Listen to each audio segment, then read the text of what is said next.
horse references in here. You'll see them. They're very tenuous. Let's not even lie about this. This is the Bob Ross The Secret Happy Trees. I'm trying to do new stuff, guys. I really am. Oh, I know that's going to trigger some people. Oh, come on, bring it on. Grosvenor Gardens, stealing water rides from German parks since 2022.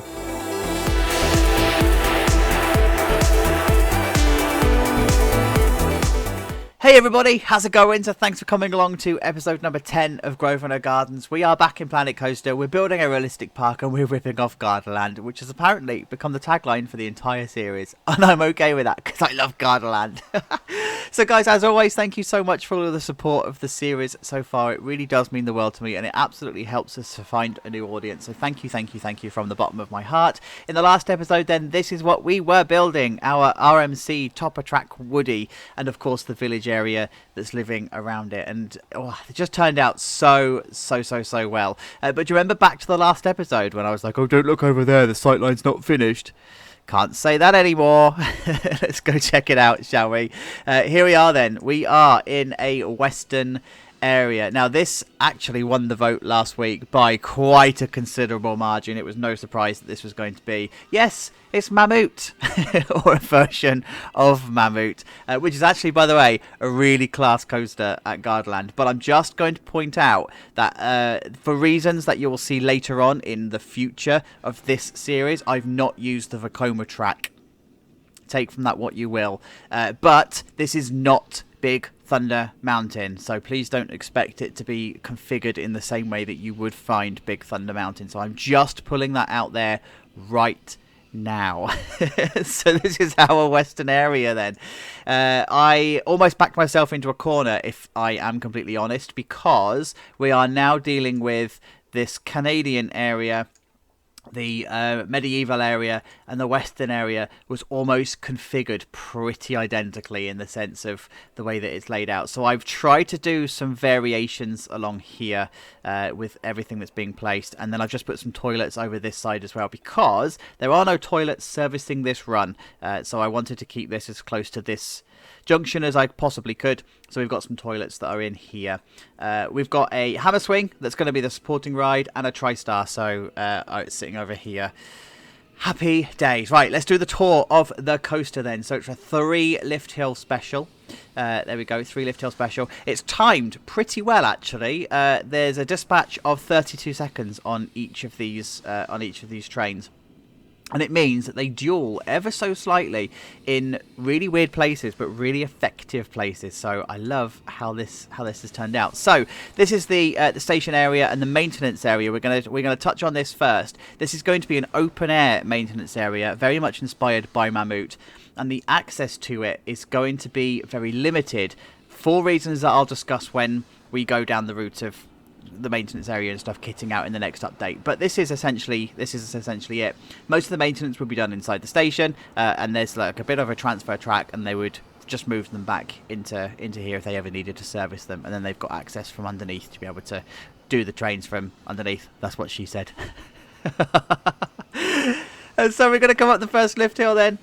It's set to 8 miles an hour. It's not a fast lift hill, and it's a shallow lift hill as well. This one is only 25 degrees, so it's actually a really shallow. These are family coasters. They're not supposed to be thrills. They're not supposed to be massive drops, steep drops. It's all about the twists and the turns with this one. So first lift hill. Then we come into the first of the turnarounds, which comes down this way and then into another turnaround. These are banked, by the way, but the way that the track is shaped and everything makes it look like it's unbanked, but they are banked. And then into a turnaround here, and you'll notice the queue underneath. So of course there's going to be queue covers, but I'm borrowing my queues on this one from Mammut very much so. And then we're going to come into an airtime hill. I need to sort the train out here. Into a turnaround.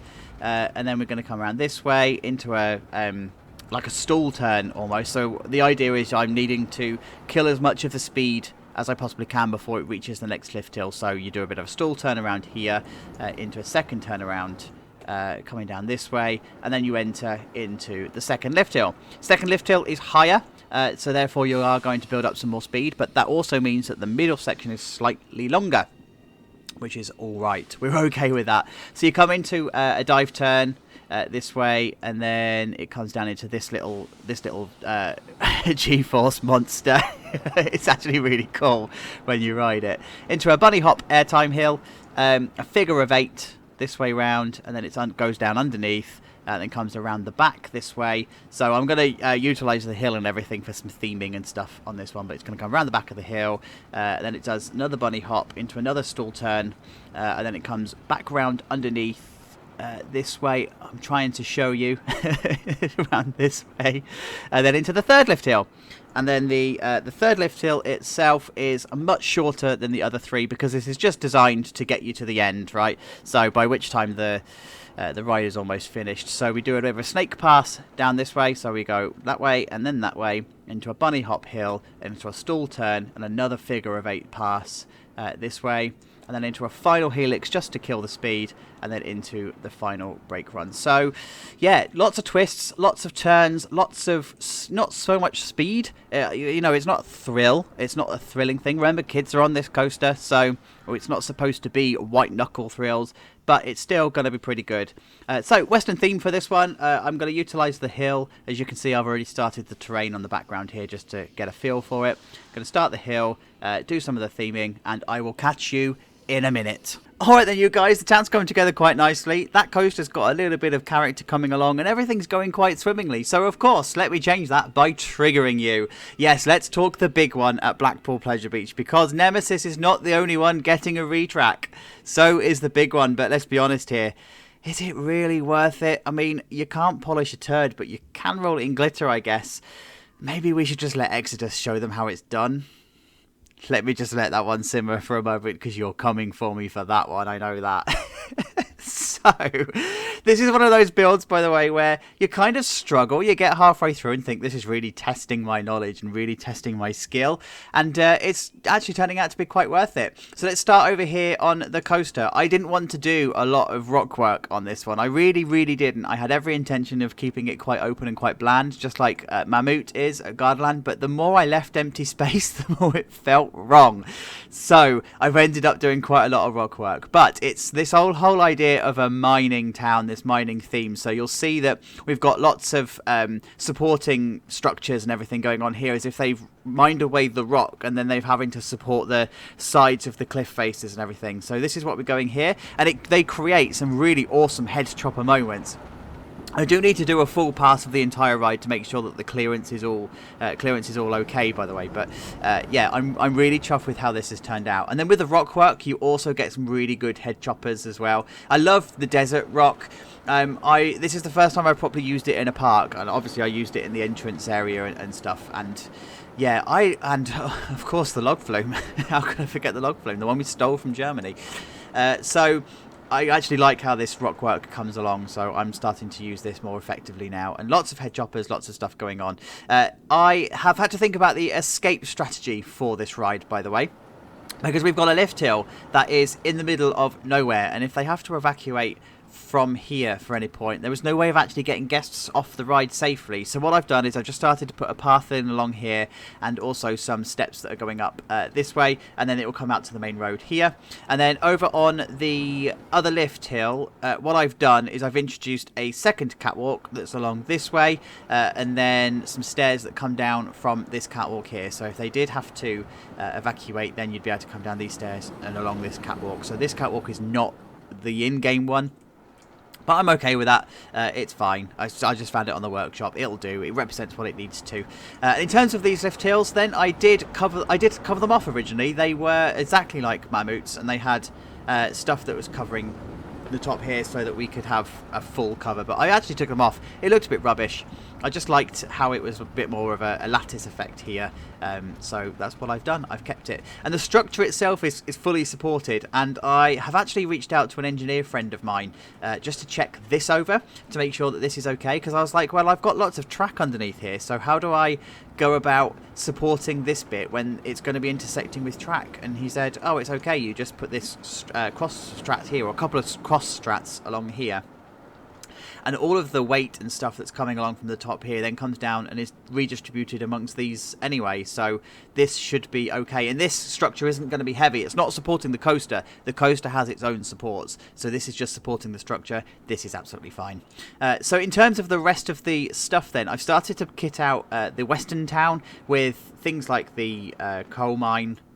I don't even know what this is. The mine shaft. Two variants of this one that's got a slightly steeper support structure to it, so that's this one here, and that's so that it squeezes into a small place. And I've actually stolen that from a couple of the abandoned mining towns that I've seen on YouTube and stuff. I think Cerro Gordo is one, but I can't remember if that's actually got a mine shaft or not. But definitely some of the building styles are very inspired by Cerro Gordo. And the existing mining towns that I've seen on stuff like Ghost Adventures, because I love it. So coming over to the station then, I've got the idea from the community tab. Alex V, I think it is, mentioned that we should have some kind of a church in this western town. So I googled western churches or Wild West churches, and they all look the same. So this is what I'm starting to do. I've started to put all of the wood slats in here. This is all custom walling using the haunted house beams and the haunted house planks. I've coloured it white, and then I've just used the fairy tale windows along here just to give it the church windows, because I couldn't make my own, unfortunately. There was no way of actually making them look decent. And then it's topped off with the corrugated rusting steel or iron, whichever you want to refer it to, and then you just top it off with the wood trim on the top here, and it actually looks really, really good. I really like how this is. I might weather it. I am in two minds, because I like it looking this weathered. This is obviously looking weathered. It's got a bit of character to it, but I wanted to distress it even more. I don't think I want to anymore. I think this is going to be sufficient. I've done nothing on the inside of the station, by the way. This is going to be in the next update, so I don't even know if I'm going to do the walls and stuff. I need to sort of play that out. But what I have done is this roof support structure. Very church-like, very typical church. So this is going to be exposed, it's going to be on show, and then you're going to have the corrugated roof in the top, just topping that off. And then, of course, you're going to have all of your clutter and stuff in the station that you would normally find. And then we come over to the maintenance area. So if you look at the Mammut maintenance area, it is spotless. There is not a single bit of clutter in that maintenance area. It's quite literally a place to store the trains, and they remove everything because it's on absolute guest show. So I'm actually going to follow this process. I'm going to follow that trend. So I've just put this tiny amount of clutter over here just to make it look like it's an actual maintenance area. I might put a box or two, but that's going to be it. There's going to be no clutter. Not like we saw over with the RMC, where we've got all of this crap on show down here. You know, all of this stuff over the top of or underneath the brake run. I actually want to keep it completely clear, so that's what we are going to do. And then this is what I was talking about with the maintenance area itself. It's a relatively easy maintenance area to access and to utilize. The crane would actually come in here and lift the train off the tracks from here. You'll notice that I've changed the track, by the way, because this didn't really work down here. And when I started to put paths and decoration and stuff in, I actually thought, no, I'm going to put this transfer track up to here. So I've changed it around. And then this is going to be supplying the access to the cranes, but most of the maintenance work of this is actually going to be done in this area. So you wouldn't actually need to take the trains away, because there are so many trains. It would just be easier to maintain them in this area. So you just provide a space for that, right? So that's what we're going for. The gift shop then is coming together quite nicely. I wanted to do, again, a different style of building, so forgive the fact that this is an absolute mess, but I wanted to put some bay windows in, and I wanted those bay windows to look pretty decent. Whether I'm going to put glass in or not, I don't know. It's I've made the beams thick enough to accommodate the glass if I put it in, but I don't know if I've got the glass to the correct width. I need to just I need to see. But I wanted to have this interesting shape. I didn't want to reuse any of the shapes of the shops and stuff that we've had so far. And then the queue line here, I've just got this awning that I've just pulled together, just trying to match the church kind of awning. You know, you find these as like gazebos that you find in the graveyards and stuff. So that's what I'm going for in this area. And then down in this little pit, I'm actually going to cover this off completely. So this is going to be covered off with stray wood and bits from the mine and whatever. So this is all going to make sense. And of course I need to put some more western clutter inside the right area to actually make it more obvious that it's a western town because otherwise it's just a lot of rock work, and it's just going to end up looking like a really poor man's Big Thunder Mountain. So we're going to come over here to the toilets. I am trialing something different. I wanted to do a different layout because I know that I'm very aware that I use the same technique and the same layouts for some stuff, and it probably gets a bit boring for you guys to watch. So I'm actually going for a central island bank of sinks in this one, a couple of windows that are actually in here that look like a jail cell. It's not the intention. And then the mirror and stuff that's going on here. So of course this is going to have its roof on. And I've also kept the floor exposed so you can see how I do this, because a lot of you ask how I achieve this sort of thing. So for this reason I've not put any of the path covers or anything in. Partly because it also creates a bit of a dramatic effect when you do add them, so I quite like that. So yeah, this is going to be a bit of a balcony area, and it's a bit of a refuge area as you're going up the hill. I've started to line off then with some fencing and some walls and all sorts of stuff that's going on here. And then I've put some stairs coming up into the main plaza area, and of course you've got your ramp here. And then we've also got the hammer swing is going on here, and I've just put some fencing in for the queue line. I need to do this, that I've not even done. I've not given this any love whatsoever. I've just thrown in a fence and called it done. It's fine. I promise it'll be finished. And then we're going to come over here. We need to talk about these. So fans of the show, or fans of the show, fans of the channel, and fans of Reigate Lake will recognise these buildings. So I am reusing some Chachalandia buildings, these ones for the game stalls, because I just loved them, and I thought I'm not going to be able to recreate them, and if I did recreate them, I'm going to recreate them very similarly to this anyway. So why don't I just steer into the skid and just reuse them? And when I looked into the reality of it and whether it was actually real or not to do that, yes, it's the answer. Theme parks actually use the same blueprints, and they will just go off and batch buy them and then send them around all of the other parks. So take Legoland, for example.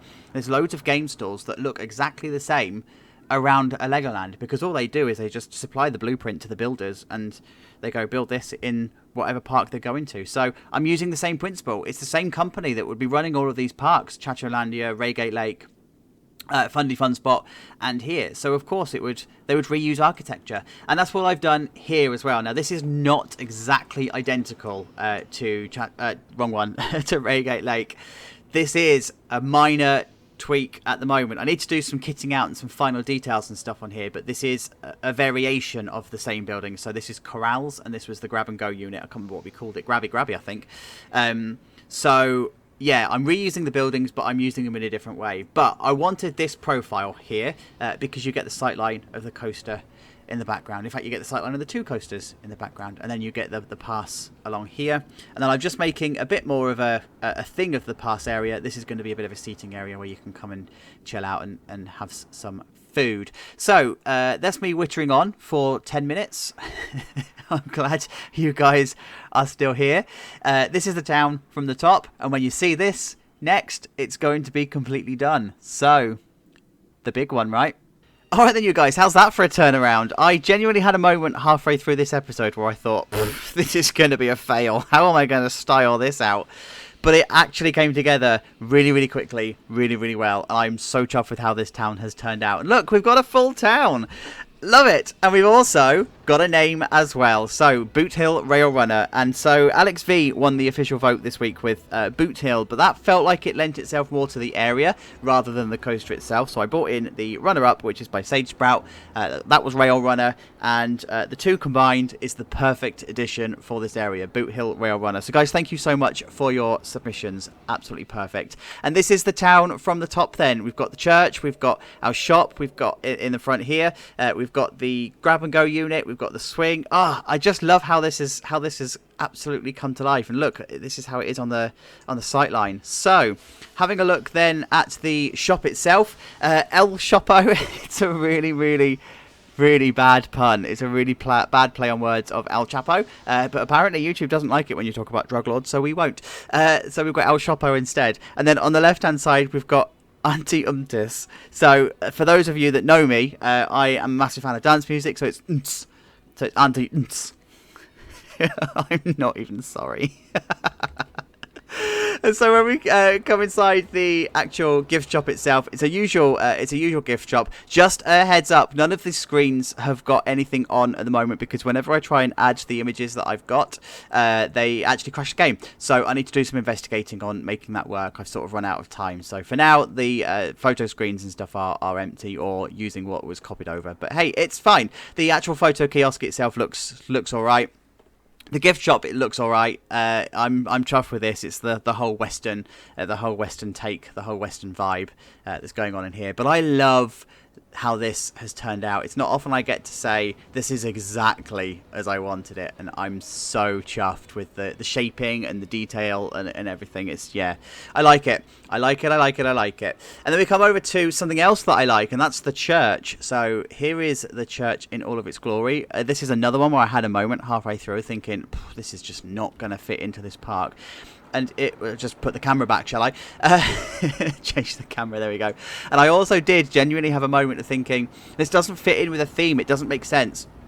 There should be a mine building here. This wouldn't make sense for it to come out of the church. But actually it does, because the whole idea of it being a graveyard and stuff just physically works. So I love it. I love it. Yeah, and then you've just got the entrance, the entrance area here, and it fits in quite nicely with all of the scenery that's around it. And I also like that it's hidden from the town square as well, so it's sort of set back. The queue line itself then has come together quite nicely too. So this cover was already in, but this bit down here is supposed to be open and is supposed to be a bit of a heat trap. It's going to be the worst part of the queue to be in, although he says, coming over here with the covered area. So this is the covering of the area that I wanted to do. So now this is protected completely from the coaster. It's also going to be absolutely hideous in in the summer, because this is what you're going to be greeted with. No thanks. If you've ever been on Mammut at Gardaland, you'll know that this is very similar. It's a very similar feeling queue line, but you do get some pretty nice interactions going over the top here. So I'm all right with that. It's worked out. It's worked out quite nicely. And then we're going to come over this way. I'll show you the ride in a bit more depth in a moment. But we're going to come over this way to Eat It. So for those of you that have watched the series Chatterlandia, you'll know that there is a brand that I made up called Eat It. And they are notorious for being a bit cheap and a bit nasty. They'll come in and they'll just throw some stuff at a unit and call it food. And this is exactly what this is. So inside here, we've just got a really bland, nasty version of a grab-and-go unit, essentially, as a restaurant. I do need to do some more detailing in here, but for reasons that I'm going to talk to you shortly about, I've not actually finished it in here.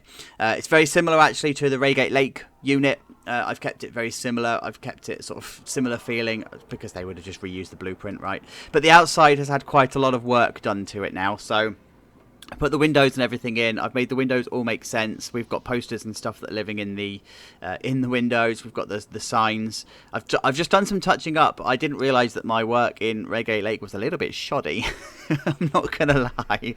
So I've just done some touching up on some of the roofing and whatever, and I'm much happier with how this is looking.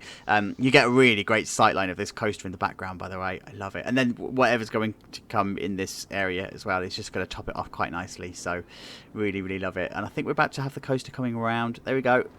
Yes.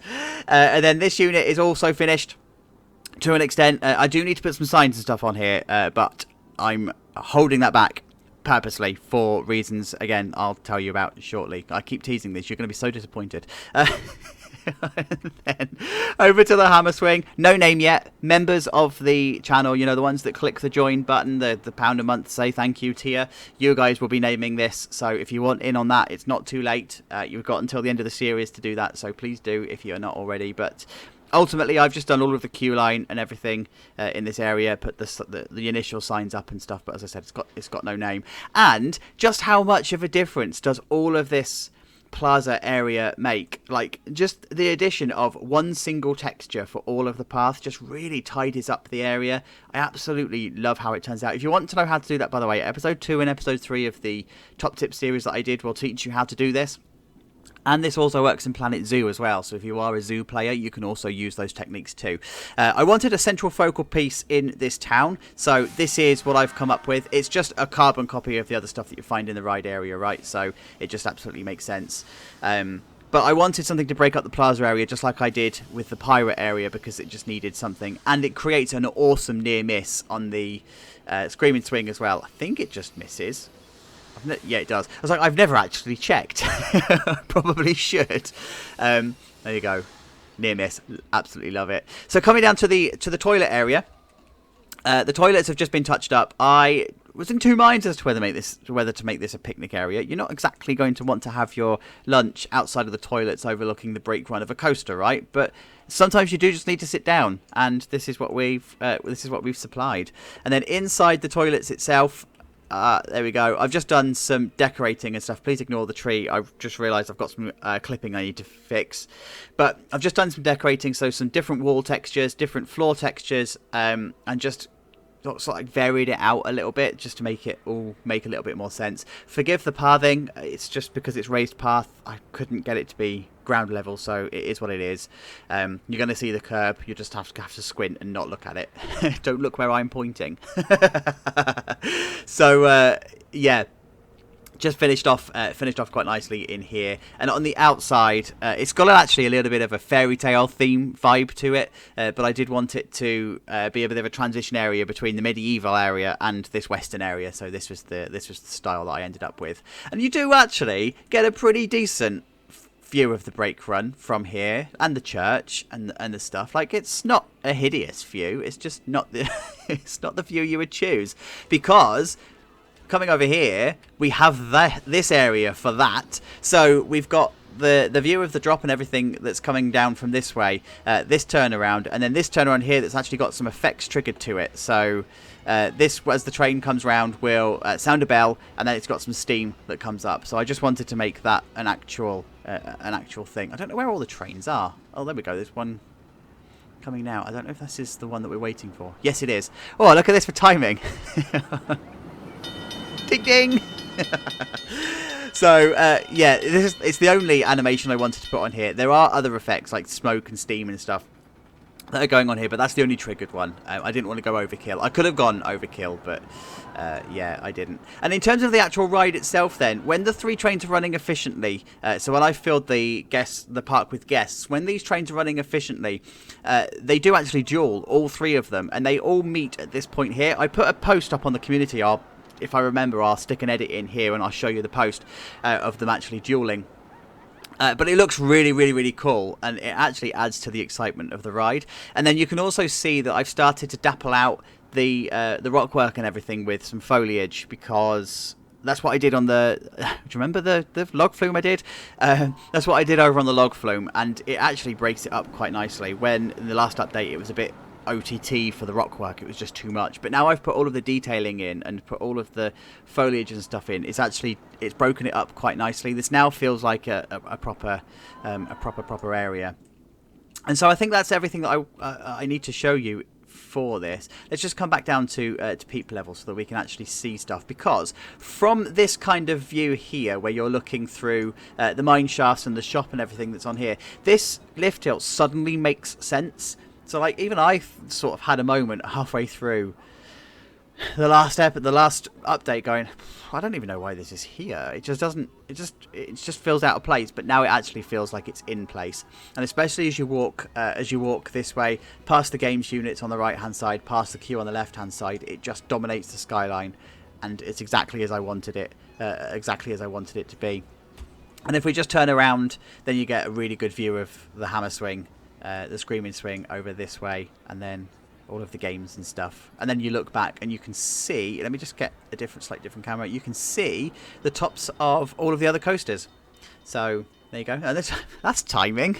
And do you remember back to the last episode when I said, oh, don't look over there, the sightline's not quite finished, it's going to look completely different? Well, we can't say that anymore. That's what it now looks like, and I'm really chuffed with how it's come together.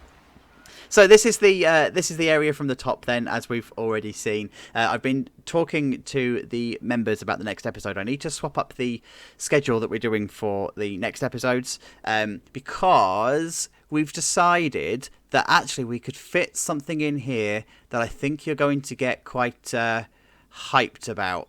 So You're going to have to watch this space on that one and come back next week and see what that is all about. But guys, thank you so much for getting to the end of this episode. I really do appreciate it. And I know I say it every week and you must be bored of me saying it, but I really, really do appreciate it. If you could leave a like and a comment on the video, that actually fires the algorithm in to gear and it will start recommending to more people. So thank you for all of your support. I think we're going to go for a ride. This episode is going to overrun. I'm sorry for that because this is quite a long POV, but it's worth it, I promise. Thank you so much. I will see you next week. Please look after yourselves. Take care. Bye bye.